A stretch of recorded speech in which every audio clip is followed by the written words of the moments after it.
자, 이번에 R 서포트 한번 살펴볼 건데요. 일단 R 서포트 같은 경우 좀 말씀드린 지가 시간이 좀 지난 것 같습니다. 자, 일단 R 서포트가 4일경 그때 한 차례 또 말씀을 드린 바 있었는데, R 서포트 같은 경우는 좀 단기적인 시각보다는 좀 단중적인 관점에서 접근이 용이한 종목이었고요. 좀 단기적으로 급등을 좀 바라는 케이스라면 17,000대 종가기 좀 강하게 돌파 마감을 해줘야 된다라고 말씀드린 바 있었습니다. 이 라인 정도 되겠네요. 근데 아직까지는 지속적으로 저항을 좀 받고 있고요.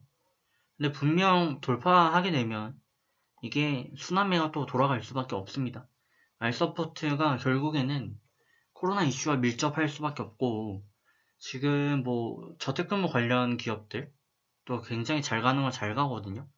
해서 대장을 좀 체인지해가지고 순환매가 이어지면 그 초순경에, 그러니까 처음 폭발 구간에 잘만 인식을 하실 수 있다면 좀 강한 랠리를 또 기대해 볼 수 있는, 아직 어떻게 보면 옥석이죠. 네, 아직 좀 감춰 있는 그런 종목이기도 합니다.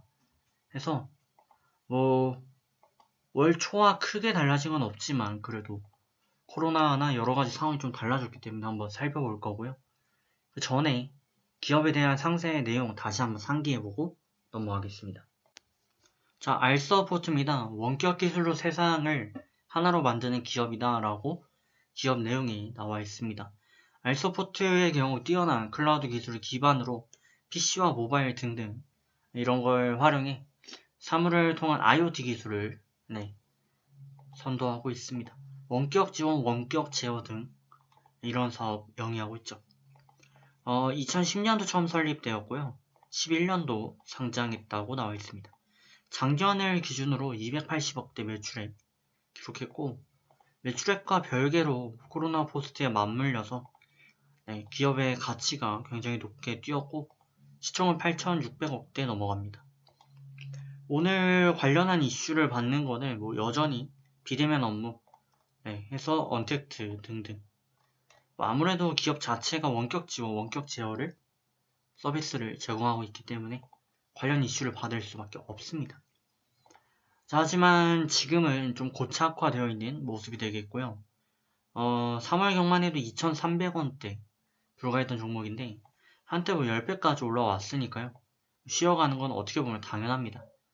하지만 최근 들어 조금씩 다시 움직임을 전환시키기 시작했고요. 추세적인 전환이 결국에는 62평 한 차례 돌파 마감해주면서 시작이 되었습니다.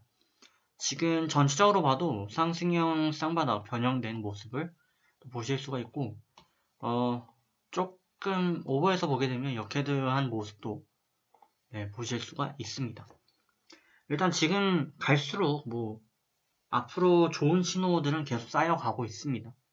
주가의 흐름, 그리고 기존의 배열 라인들, 이 라인들이 지금 골든크로스 굉장히 많이 형성이 되고 있죠. 이런 부분과 또 양구름대 지원을 받아서 돌파하게 되면 또 기대가 되는 부분 등등이 있습니다. 자, 이전에는 122평 부근 오면 매수 가능하다라고 말씀드린 것으로 보여지는데 그 의견은 그대로 유지합니다. 단중기적 관점에서는 122평이 결국에는 구세주 역할을 좀 해줄 것 같고요. 강한 지지 구간을 형성하게 되면서 웬만하면 부근 이탈하지 않고 또 매수 포인트를 줄 가능성이 높습니다. 그렇게 좀 이어보시면 좋겠고, 결국에는 뭐 기존 의견을 다시 한번 확인드리는 부분이긴 한데 17,000대, 17,500대 이거 종가 기준 강하게 돌파 마감을 좀 해줘야 됩니다. 그 말은 즉슨 그냥 뭐 단봉으로 돌파 마감되는 그런 패턴이 아니라 양봉으로 강하게 돌파 마감을 좀 해줘야 좀 강한 급등으로 인식될 수 있다. 그렇게 말씀드리겠고요. 조만간 나올 수도 있을 것 같아요. 그러니까 주의 깊게 좀 보시면 좋겠습니다. 그래서 17,000에서 17,500대 강하게 돌파 마감하면 더 큰 그림을 그릴 수 있겠다. 그렇게 다시 한번 정리하도록 하겠습니다. 잠시 후 뵙겠습니다.